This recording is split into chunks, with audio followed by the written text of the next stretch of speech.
Sénégal, bonjour.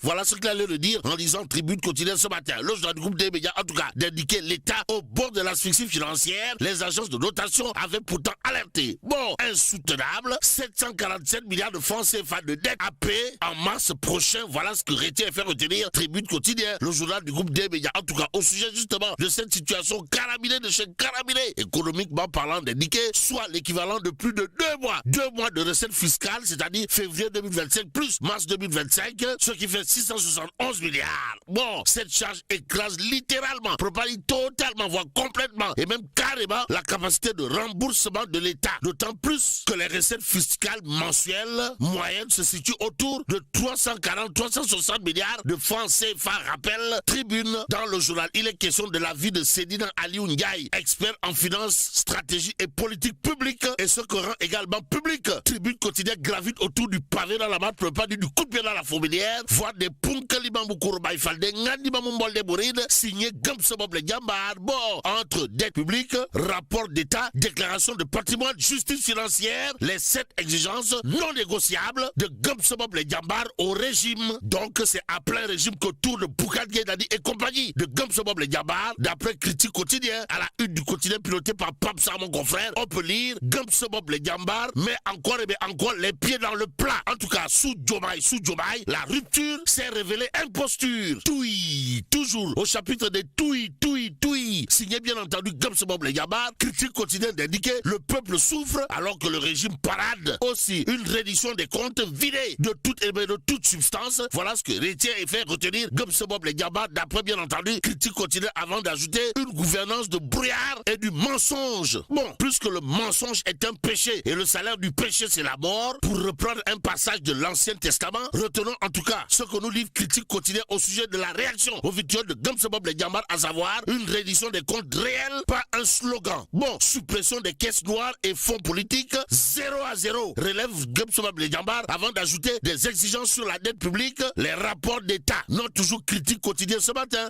l'autre journal qui parle justement de la réaction sismique, voire volcanique et même atomique de Gamsobob le Djambar, c'est le peuple quotidien. Le journal, en tout cas, dédiqué Gamsobob le Djambar sur justement l'alternance 3, de dire à haute et intelligible voix que le régime Diomaye Sonko a trahi l'espérance populaire trahie par les tenants actuels du pouvoir, d'après Gamsobob le Djambar, allié dans le peuple quotidien. Au journal Le Relevé, ce que pense l'organisation politique dirigée par Bougane Gueye Dany, le Djambar en chef, pour ne pas dire Khalif général Koulou Djambar, à savoir la rupture s'est révélée imposture, et quand il y a imposture, c'est qu'il y a des imposteurs. Si on en croit justement Gamsobob le Djambar, dans cette fois le journal L'Indépendant, et c'est en toute indépendance qu'on peut lire dans l'Indépendant quotidien, gouvernance du pays, Gamsobob le Djambar, et bien Gamsobob le Djambar brocarde le régime actuellement. L'autre journal qui s'intéresse justement aux missiles Scud et au Tomahawk, signé Gamsobob le Djambar, c'est Walf quotidien, le quotidien du groupe Walfadjri, en tout cas à propos de la déclaration de patrimoine, la suppression de la caisse noire et entre autres promesses non tenues de Sonko et Diomaye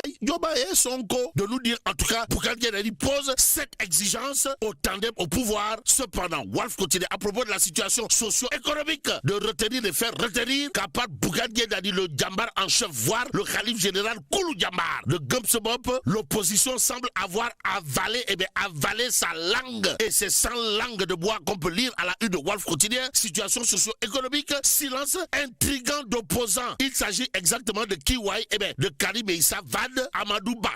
Nouvelle responsabilité, Ndabal Kadior, ancien spermatozoïde, futur cadavre, et Barthélémy Toye Diaz, qui apparemment sont en mode silence. Bon, silence de mort ou silence d'enterrement, tout compte fait. Retenons ce qu'il y a de retenir actuellement autour de la campagne de commercialisation de l'arachide, d'après le quotidien, le journal du groupe Avenir Communication, en tout cas indiqué, l'État se triture les méninges. En tout cas, le gouvernement compte sur la BNDE et la LBA, ainsi que sur le marché régional pour financer. Renseigne bien entendu le quotidien, le journal du groupe Avenir Communication, d'ajouter, l'État veut imposer 450 000 tonnes à la Sonacos, qui ne peut triturer que 30 000 tonnes. On est où là? C'est l'interrogation qui s'est posée.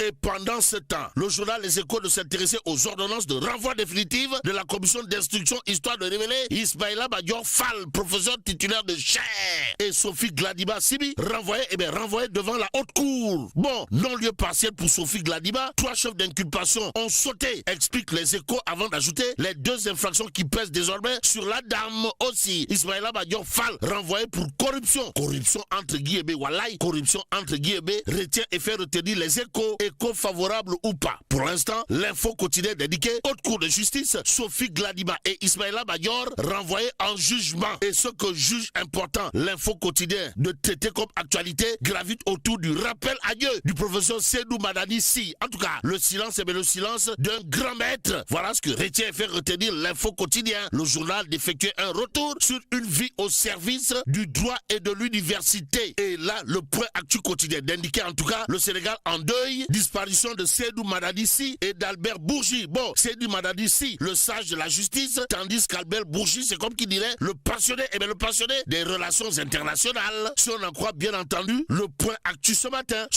le témoin quotidien d'indiquer également Madani Tal et Albert Bourgi tirent leur révérence. Au même moment, il s'agit à la une du quotidien, le témoin de l'exode des enseignants sénégalais vers la Guinée-Conakry. Ainsi, une alerte pour notre système d'enseignement supérieur peu attractif. Bon, rué vers des salaires compétitifs entre 25 et 30 millions de francs CFA. D'après bien entendu le témoin quotidien, l'indépendant quotidien pour sa part de parler d'attribution de véhicules aux députés, histoire de nous apprendre que Abdoulaye Sylla, en tout cas, Abdoulaye Sylla fait don de soi. De quoi s'agit-il, Wai? Eh bien, le député Abdoulaye Sylla dénonce le déficit de transparence dans la gouvernance des nouvelles autorités. Et c'est avec beaucoup d'autorité que Abdoulaye Sylla, d'après en tout cas l'indépendant quotidien, charge la majorité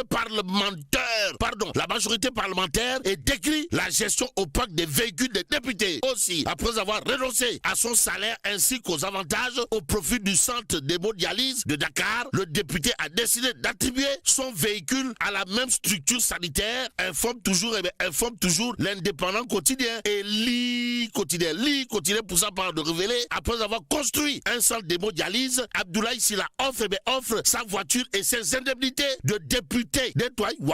Bon, l'homme a d'après Li quotidien déclaré: je vais demander à ce que le véhicule qui me sera attribué soit affecté au centre d'hémodialyse de Dakar. Abdoulaye Sylla, Abdoulaye Sylla. Au regard justement de l'acte qui vient de poser, à lire bien entendu dans Li quotidien ce matin.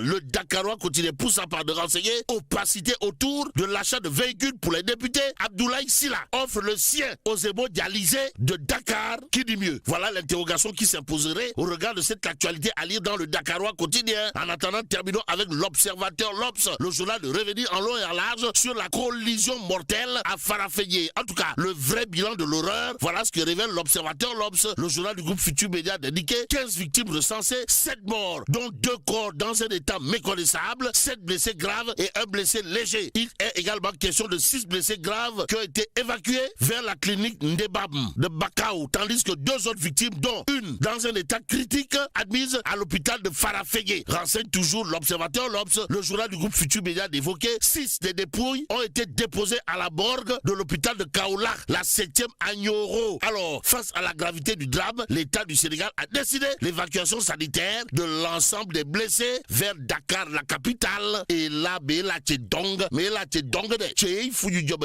que Dieu préserve le Sénégal.